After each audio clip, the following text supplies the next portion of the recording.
rental properties being both commercial or domestic in nature. Repairs.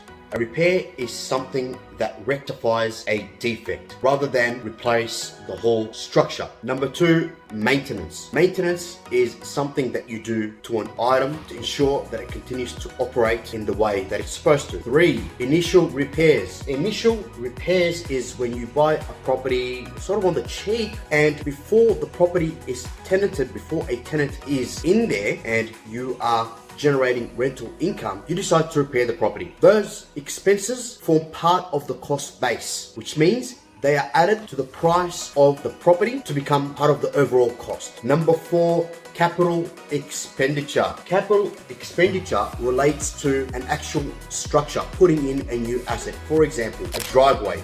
That is capital in nature. Putting in a new deck or a pergola, that's capital in nature. And so with capital costs, they need to be depreciated over the life of the asset. Now, depending on the type of the asset, sometimes it might be 40 years, sometimes it might be significantly less than that. Number five is depreciation, which overlaps to some degree with capital. Ultimately, it's about getting assets and understanding how long those assets are useful for, and the depreciation is increments of the expenditure being claimed year to year, depending on the life of that asset.